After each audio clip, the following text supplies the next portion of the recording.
कालची घटना ही दुर्भाग्यपूर्ण आहे। तो मुलगा त्याच्या बहिणीसाठी औषधं घ्यायला गेला होता। तिथनं तो फळं घ्यायला गेला। फळं घेताना त्याने 100 रुपये किलो फळं सांगितलं। तो बोला 50ला देणार का?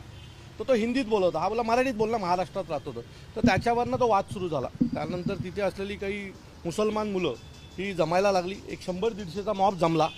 कॅमेरा त्याने साधा व्हिडिओ रेकॉर्ड केला आणि मला कळत नाही महाराष्ट्रात यांची एवढी डेअरिंग कशी की महाराष्ट्रात आम्ही मराठी बोलणार नाही म्हणून हे रेकॉर्ड करतात आणि व्हायरल देखील हेच लोक करतात। जर असंच महाराष्ट्रात जर घडत राहिलं तर मराठी माणसाचं अस्तित्व हे विकोपाला येईल। कल्याणमध्ये घडलेली घटना, ठाण्यात घडलेली घटना, विदारमध्ये घडलेली घटना, या सगळ्या घटना जर पाहाल, मुंबईमध्ये घडलेली एका जैन माणसाने घडलेली घटना, या सगळ्या घटना जर तुम्ही पाहाल तर सत्ता परिवर्तन झाल्याच्या नंतर यांच्यामधली हिंमत ही अतिशय मोठ्या प्रमाणात वाढत चाललेली आहे असं मला वाटतंय। मुंबईतल्या घटनेनंतर याच्यावरच पोलिसांनी गुन्हा दाखल केला। याला पोलीस स्टेशनला नेलं। पोलीस स्टेशनच्या बाहेर काही मुसलमान मुलं जमली आणि पोलीस स्टेशनच्या आवारात घोषणाबाजी केली। का घोषणाबाजी करायची काय गरज होती? तो मराठीत बोला सांगतोय, त्याच्यावरनं तुम्ही पोलीस स्टेशनमध्ये जाऊन घोषणाबाजी करणार?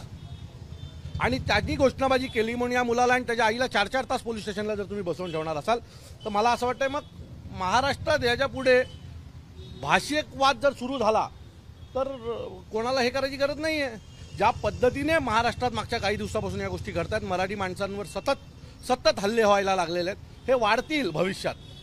कारण यांच्या हिमती वाढायला लागल्यात। यांना जर आत्ताच ठेचलं नाही तर मला वाटतं भविष्यात प्रत्येक मराठी माणसाला चौकात मारलं जाईल। त्यामुळे माझी विनंती आहे सर्व मराठी माणसाला एकत्र या, नाही तर जोपर्यंत तुमच्यावर कोणी फटके टाकत नाही तोपर्यंत तुम्ही असेच लांबून बघत राहणार असाल आणि या सगळ्याला जर बघून तुम्ही कानाडोळा करणार असाल तर एक दिवस हा प्रसंग प्रत्येक मराठी माणसावर येईल आणि त्या दिवशी तुम्हाला महाराष्ट्रात राज ठाकरेंची किंमत कळेल। त्यासाठी महाराष्ट्र नवनिर्माण सेना उभी आहे। त्यांनी आता ह्याच्या पुढे आरे करावं। आम्ही नाही कार्य केलं ना मुंबऱ्यात जाऊन तर त्यांना महाराष्ट्र नवनिर्माण सेना दाखवू। शेवटी आम्ही पण माणसं होतो। ज्यावेळेला निवडणुका येतात, मतदान करायची येतात, तेव्हा आपला हा मराठी माणूस हा कोणाचा तरी तिसऱ्याचा पैसे घेऊन विचार करतो आणि ज्यावेळेला त्यांच्यावर हल्ले होतात, त्यांच्या मुलांवर हल्ले होतात, त्यांच्या मुलींवर हल्ले होतात, त्यावेळेला त्यांना महाराष्ट्र नवनिर्माण सेना आठवते।